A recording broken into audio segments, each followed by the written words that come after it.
The next thing we're going to do is show you the difference between shade and open shade. So when I just put her in shade, what we're going to lose is a lot of the directionality of light. And so let me see if I can find the place. And this is sort of how we find the light, is just sort of walking around going, hey, what works here? So Lex, I'm going to see if I can have you right back here, and I might be out of my zone. I can still shoot here, yeah? So we're going to have you against this wall. And for this, we just have very, very soft light. And in this situation here, honestly, if I had my wish list, I would actually bring a small studio strobe in to add some directional light to control it totally. But that is not always the situation. So Lex is over there. She looks great. She's got cables by her feet, but we're going to go with that. And again, for this, can you go meter that for me? Yeah. And I'm at 2.8. Okay. 2.8. It's at 2.8.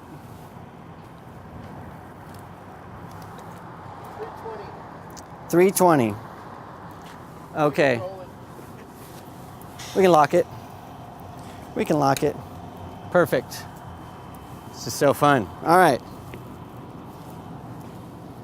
Nothing like a bit of live TV. Perfect, Lex. I like that. Good. And we can see here that we have really nice soft light, and we do have some directionality of light because, again, open shade. See how this light goes from left to right on her face? That's because the white bus, and there's some things that you can't see off camera, are shining light into her face, which is really, really nice. All right, I'm gonna try one more thing here. Who's got my 85-1.2 lens, the big heavy lens? There's another little trick that I've used. Yep, I'm gonna use that lens. There you go, hold that, you got it? I'm gonna put this lens cap, there you go. All right, this lens that I just changed to, this is an 85mm 1.2 lens. So it's a fancy schmancy lens. And the reason I love this lens is it's a 1.2 lens. So in other words, I can open the aperture so wide that I can get really, really shallow depth of field and amazing bokeh. And so there's something that we can do here. So Lex, come on over here. And I'm gonna have you up against this window right there, just like that. Actually come this way because we have light coming through. There you go, and just face me this way. Okay, yeah, and at it's 2000? 2000. Okay, so what we're gonna do here is, in this glass, there is a reflection of a bunch of stuff across the street. And so sometimes when I'm shooting at a location like this, you'll have trees and things across the street, and I wanna make it look like that's the background. And with the reflection, I can throw it out of focus and it will actually look like that's the background of the shot. And I have to be to the side, so I'm also not in the shot. And let's see if we can get this to work. And at 1.2, focus is critical. Critical, critical. And let's have you go this way a little bit, so we're gonna try to not get those art pieces in there. We're still at 2000. Okay. And I'm trying to find where we don't have a bus or a camera person or whatever in the shot. Yeah, it's not gonna work there. We got too many people in the background. So let's just take a look at this shot that I did earlier. You can see with this lens, you can't really tell that she is on a street, you know, in this urban environment. We have all of this stuff totally thrown out of focus, and that works pretty well. The last thing we're gonna do here with this sort of specialty lens is we're gonna see again if we can get some of those specular highlights to work. So we're gonna have you on that glass, and then where's the silver reflector? Okay, so the silver reflector, what I want you to do is we're just gonna hold it up like this. And I want you to sort of try to throw a little bit of light in her, just right, yeah, on her face. There you go. Just like that. Yep. And you might have to work around me. There we go. Perfect, perfect, perfect. Let's have you come this way just a little bit, Lex. And normally I would have an apple box or something. Yeah, you look great right there. Good. Then let's have you come forward just a hair. Go this way. So what I'm doing is there's light coming through this window, and if she's this way, so we're getting light on the side of her face, I don't want that, so I'm moving her this way to hide that light, and then we're bringing in this reflector to try to get a little bit more punch so we can see, and this should be up. So remember, so your reflector should be high because we don't want it to come, from below. There we go. There we go. Can you meter that for me? And then also we're getting something that's called, 4,000. That is showing up in our scene. So I want you to come over here and now try to do that. So we're getting a specular highlight in our scene from their actual reflector. 2,500. And it's on her face? Yeah. There we go. There we go. Okay, let's take a look. There's a few other things I'd love to do in this. So number one, if I had an apple box or two, to get Lex a little bit higher because this is too high above her, and so we're not getting that fill that we really want. So we could do that.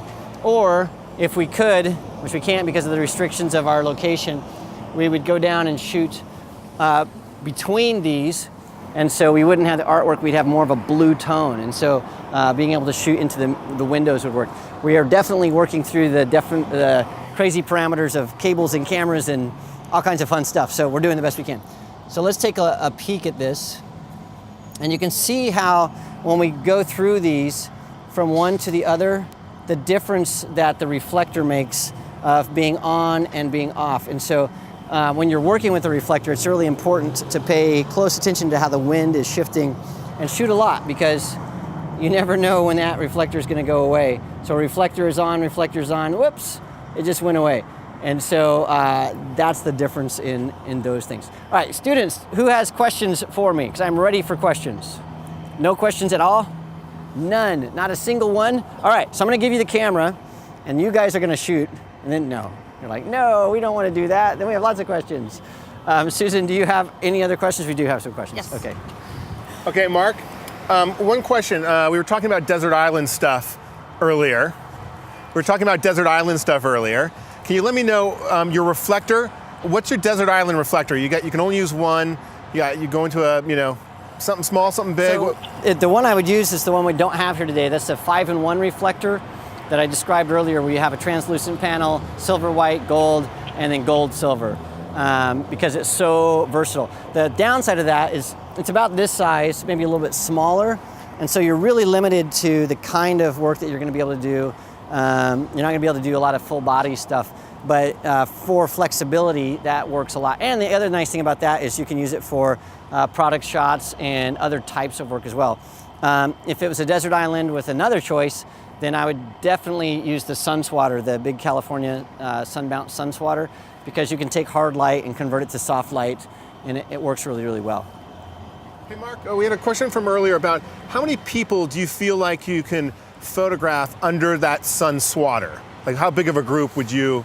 Under that sun swatter, maybe two. Okay. Maybe two, one or two, yeah. They have it's called a scrim, and that's really what you should go to when you're shooting a larger group. In fact, if we were in a high dollar production for Discovery Channel or something right now, what we probably would have done is above us built out a frame that's a 24 by 24 foot frame, and it's got that translucent material, and that's called a scrim. And so if you ever wonder how like these reality shows and stuff seem to have great light all the time, well, if they would just pan back, what you'll find is in the trees and in these big frames, they've got these basically large pieces of cloth tied up above to soften that light. So that's what you should use for larger groups, or open shade. And so yeah, across the street I see some awesome open shade over there. Down here against this wall, we would use that. And it's much easier to find shade than it is to change your hard light in a situation like that. Okay, Mark, another question. While reflecting, do we always need to stand as close to the subject as possible? Does that make softer light, more wraparound light? What do you think? So the reason that I was doing that, and what I'll do, I'm gonna have you hold this. So Lex, come on over, I wanna show you. I'm gonna steal this from you. The reason I was getting as close as possible is I really wanted to have, we're trying to get these catch lights to be more pronounced. And the way to do that is, again, really, really close because of effective size.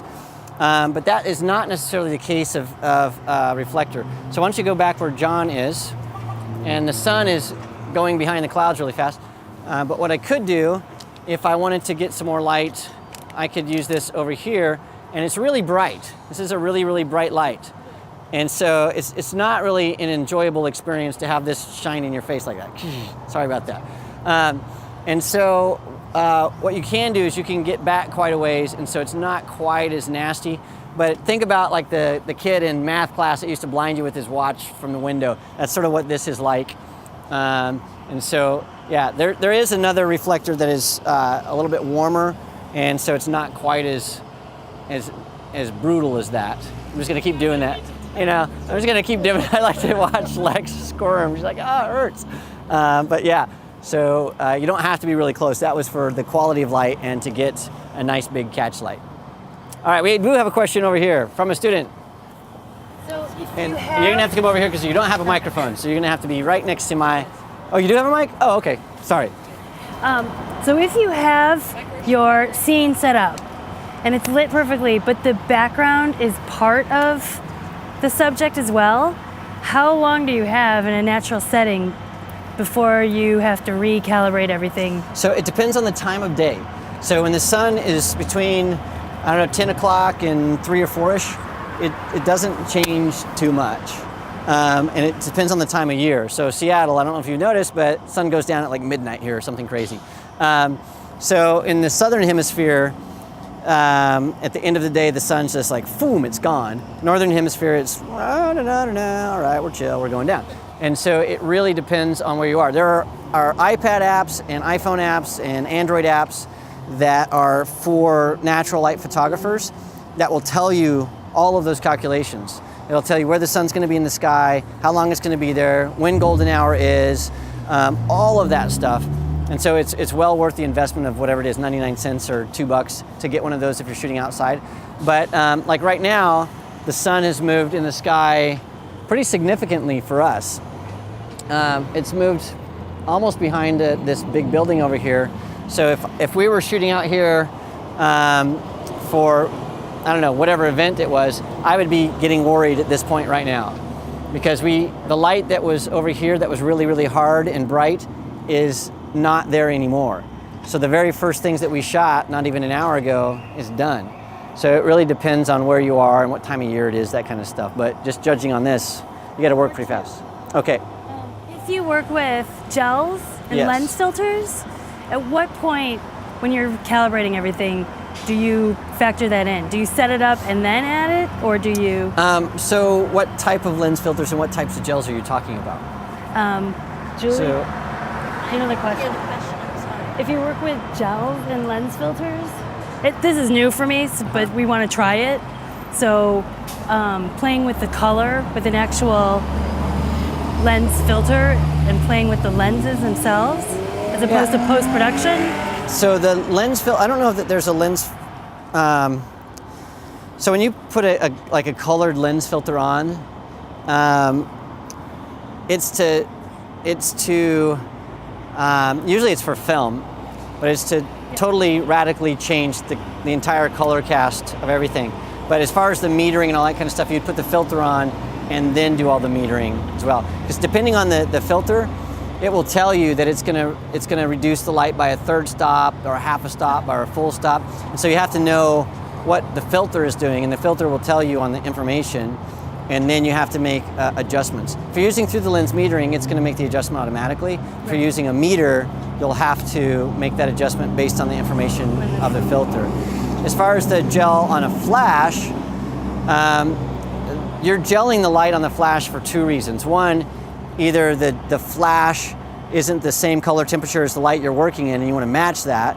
And in that case, you would set your white balance to the ambient light and make sure you match your flash to that. We're going to do that tomorrow. If you're adding a gel to your flash for artistic expression, in other words, you want a big blue background, well then you just put the gel on and you shoot and you're done. Because if you don't want to correct for that because you're reversing the stuff that you just added.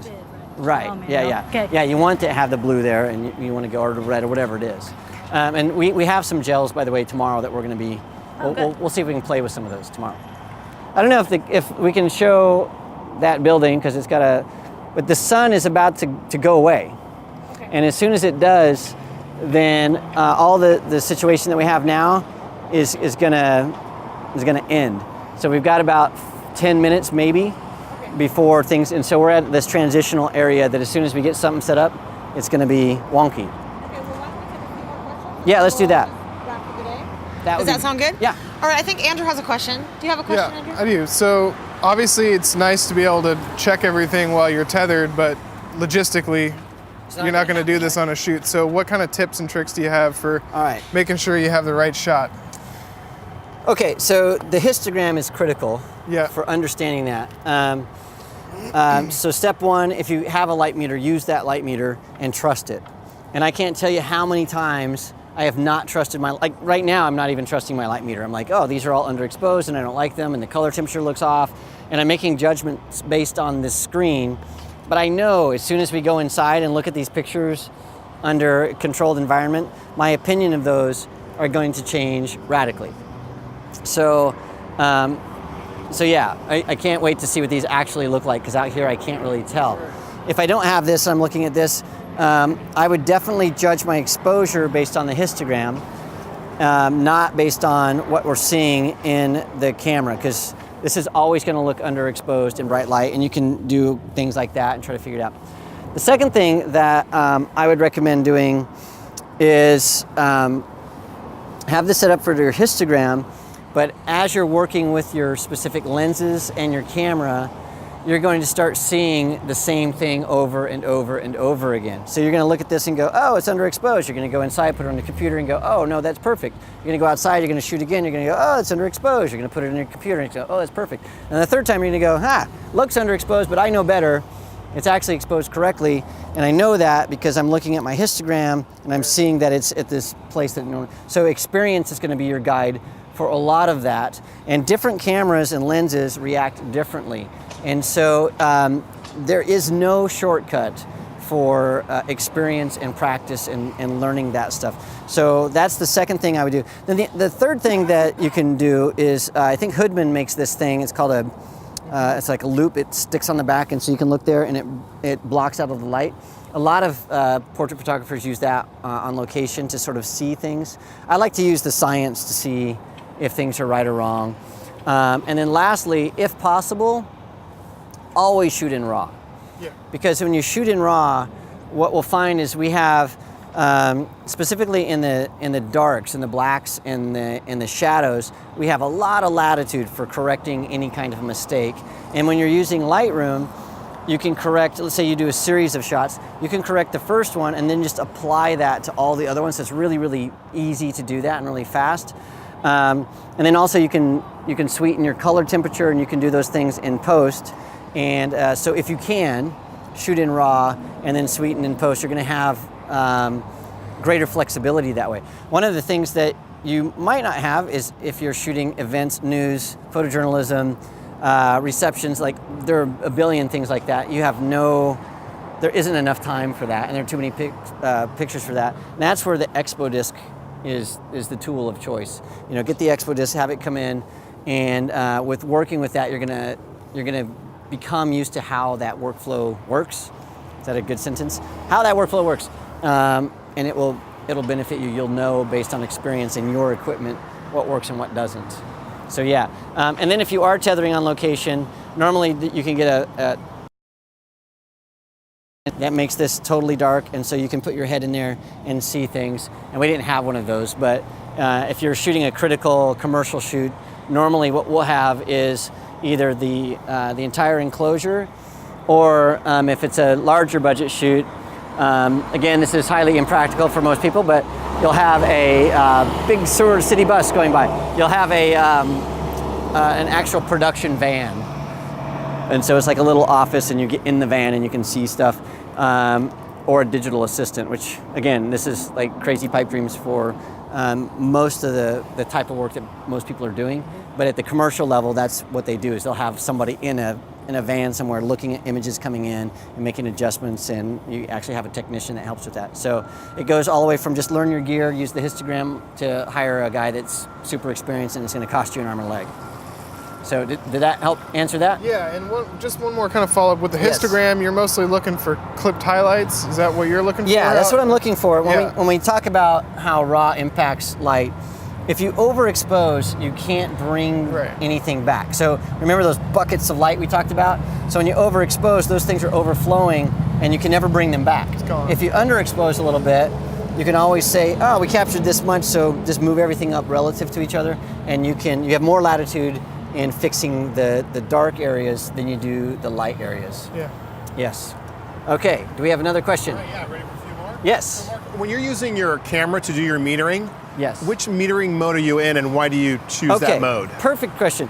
There are the history of metering goes like this. It originally, I believe, was an average. So it just took an average of everything that was in the scene, right, and mixed it up to the 18%. And then what happened was people started noticing that when people took pictures, consumers, they put people and the things that were of interest in the middle of the scene.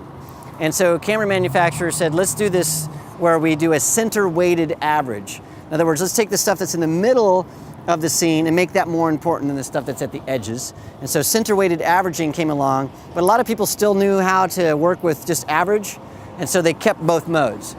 And then along came spot metering, where we say, hey, I want to look at just this one thing here and see what that is and base my metering on that. That works pretty well. The problem is with a SLR lens, spot metering, it's sort of like a cone that goes out. And so you'll have, depending on the camera and the lens, anywhere between 10 and 20 degrees. So that spot might be close up pretty small, but in a distance, that spot could be very, very large. And so essentially, it's doing nothing for you. And so over a few feet, spot metering isn't really that advantageous to me. And so it's for using with the zone system and some stuff that we won't have time to go into actually. So, but spot metering is for that specific thing, but it's really, really iffy if you meter, let's say, something this way, but the next time you meter it just a little bit off or up or down, or maybe light hits the lens, spot metering can be tricky. So for those reasons, I don't use average metering because it's old school and it's not very accurate. I don't use center weighted average because I don't stick stuff in the center of my screen. I don't use spot metering because of the problems with that. And if I was going to use spot metering, I use an actual handheld meter. So the metering mode I use is called evaluative. And on a Canon camera, that is by default the metering mode that is going to be turned on. And at the Nikon, it's called matrix metering. And for Sony, I'm not sure what it's called. I think it's matrix. But basically what that does is it uses technology from computers. And so what it does is it looks at a scene and it'll look and go, oh, okay, we have a bunch of stuff right here with this really bright dot up there. And the computer will say, you know what? I know that that's just a bright sun and it's something that we should ignore, and it'll give you a better reading. So evaluative metering or matrix metering, that's the latest, greatest in technology. And the nice thing about that is every time there's a new camera that comes out, there's like Digit 2, Digit 3, Digit 4 processing. And what that is they're upgrading the computer system that operates the metering mode in the camera. So that's what I use, is evaluative. Let's see here. A question from Kayla JL. Can you tell us a little bit about how you would suggest practicing these techniques when you are first getting started? And what would you say are the key pieces of equipment needed to get started? So what I would do getting started is find a model or a friend or a mannequin. I used to have this little pig called Stunt Pig that I would do things light and we shape light on Stunt Pig. And so that's what I would start with. You can find beginner models on modelmayhem.com or go to local agencies, local modeling agencies, test shoots. But what I would recommend is go out and shoot with no expectation of getting a portfolio-worthy image.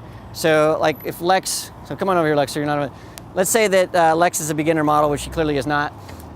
She's gonna want some experience figuring out how to pose, what clothes look good on her, what hair and makeup is gonna work. She's just gonna get started. I'm just getting started. And so we can do something that's called time for print, where I say, you know what, if you give me an hour or two, I'll shoot and then I'll give you 3 or 4 pictures.